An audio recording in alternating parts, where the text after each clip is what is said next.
Aujourd'hui, je me suis entretenu avec un Indien et l'échange qu'on a eu vraiment m'a permis de comprendre beaucoup de choses sur la culture indienne en fait. C'est que, en vérité, le monsieur avec lequel j'ai discuté, c'est un ingénieur en informatique. Parce que vous savez, les Indiens, il y a deux choses qu'ils font dans la vie. Soit ils sont docteurs, soit ils sont informaticiens. Entre les deux. Alors, j'étais un peu en train de le taquiner, j'étais un peu en train de lui demander que, mais pourquoi vous êtes autant poussé vers le domaine de l'informatique et de la santé comme ça? Qu'est-ce qui se passe en fait? En fait, lui, il expliquait que, en vérité, le truc, c'est que ce qui se passe avec eux, c'est que en vérité, en Inde, ce sont des boulots en fait qui traduisent la stabilité en fait. Être ingénieur en informatique ou médecin en fait, parce que voilà, ce sont des boulots, qu'on va dire ça comme ça, qui payent quand même bien. Et on discutait un peu là. Et de cet échange, j'ai retenu plusieurs choses que je vais vraiment partager avec vous aujourd'hui.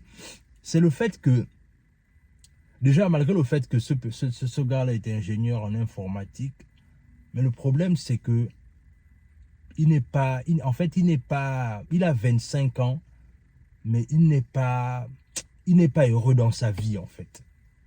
Et il me disait, en fait, que il est même en train de chercher quel est le but de ça, quel est son but sur Terre, en fait.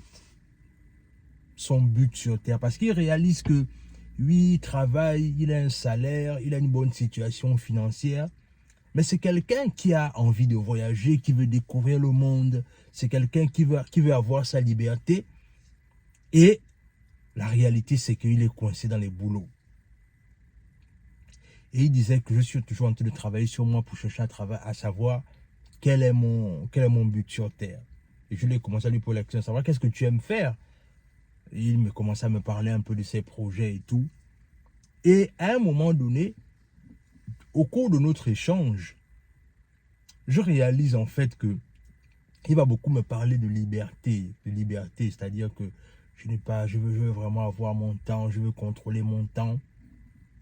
Et quand on a fini de parler, je me suis j'ai un peu réfléchi par rapport à tout cela et c'est quelqu'un qui dit qu'actuellement, il cherche des personnes avec lesquelles il peut s'entendre pour faire des investissements.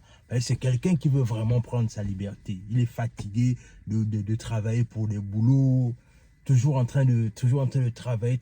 Et même, quand on se séparait, actuellement c'est le week-end, mais il allait faire une consultation il allait couvrir un shift là parce qu'il devait travailler en fait. La vérité, c'est que quand je parlais avec lui, j'ai réalisé une chose importante. C'est que on est dans une phase là où je ne sais même pas comment trouver la bonne expression pour pouvoir me faire comprendre.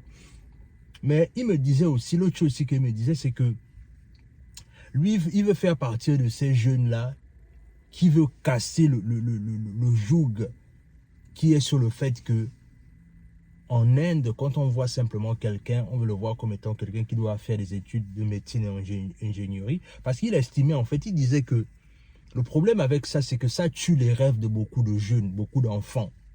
Ça tue beaucoup de rêves de beaucoup d'enfants parce que les familles sont toujours en train d'orienter les enfants vers la médecine et vers l'ingénierie. Vers la médecine et vers l'ingénierie. Alors que la plupart du temps, il y a aussi des enfants qui peuvent peut-être naître avec leurs dons. Et ils veulent travailler avec leurs dons, ils veulent travailler avec ce qu'ils aiment faire ou encore suivre leur passion en fait. Mais ce n'est pas possible. Et en vérité, cette réalité-là se partage également en Afrique. C'est-à-dire, beaucoup de parents, comme ils ont voulu peut-être voulu embrasser une carrière dans un domaine. Et la plupart du temps, s'ils n'arrivent pas à embrasser la carrière dans leur domaine de prédilection, ce qu'ils vont faire, bien évidemment, c'est qu'ils vont décider que, bon, mon fils fera cela en fait, ou ma fille fera cela. Ce qui fait qu'il y a cette pression psychologique que l'enfant ressent à chaque fois parce qu'il doit parachever le rêve de son parent. Et en vérité, c'est là où, malheureusement, on tue beaucoup de talents et de rêves. Parce qu'on ne veut pas souvent accompagner nos enfants. Parce que vous savez, on est en train, on ne réalise pas cela, mais en vérité, le bonheur est plus important que l'argent. Je ne dis pas que l'argent n'est pas important. Mais en vérité, le bonheur, c'est-à-dire que quelqu'un peut être heureux avec 50 000 dans les poches et celui qui a 1 milliard dans le compte en banque, il ne se sent même pas bien en fait. Donc en vérité, oui, il faut faire en sorte que les gens, les jeunes, les enfants font de brillantes carrières dans le domaine des études et tout ce qui va avec. C'est important. Mais à un moment donné aussi, il faut parfois poser la question à son enfant, qu'est-ce que tu veux faire? Ou encore observer l'enfant et de regarder le domaine dans lequel l'enfant est en train d'évoluer pour lui suggérer de poursuivre cela en fait. Parce que lui me disait en fait clairement que le problème qu'il a maintenant actuellement, c'est qu'il a 25 ans, il est ingénieur, mais c'est pas son truc en fait. Il fait ça juste pour payer les factures. Et c'est dans la société dans laquelle on vit en fait. La société dans laquelle, à un moment donné, on abandonne ses propres rêves parce que on suit ce que la société nous demande de faire. Combien d'entre nous sont passés par là pour suivre la société? La société dit qu'on doit faire X, et bien il faut le faire. Moi, je pense que il faut qu'on arrive à un niveau là où chacun doit choisir sa propre voie.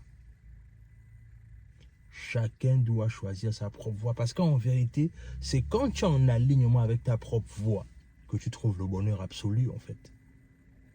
Et en vérité, le bonheur n'a rien à voir avec le compte en banque. Le bonheur, c'est d'abord toi-même, en fait. Et c'est ça le véritable problème qu'on a dans la société dans laquelle on vit. C'est que tellement on veut faire plaisir aux autres qu'on finit par s'oublier soi-même. Et il faut vraiment qu'on change cette mentalité-là. Il faut chercher à toujours se poser la question, quelle est ma place dans ce monde-là? Qu'est-ce que je suis venu faire? Comment est-ce que je peux impacter le monde? Comment est-ce que je peux laisser une trace positive dans le monde? Parce que c'est de ça dont il est question en fait. Et en vérité, quand tu vas commencer à te poser ces questions-là, c'est là où tu vas commencer à comprendre quelle est ta destinée en fait. Donc, c'est de cet échange-là que je voulais partager avec toi. Dis-moi ce que tu en penses dans les commentaires. Abonne-toi à la chaîne, partage la vidéo autour de toi, laisse un like, laisse un commentaire. Et sur ce, on se dit à la prochaine.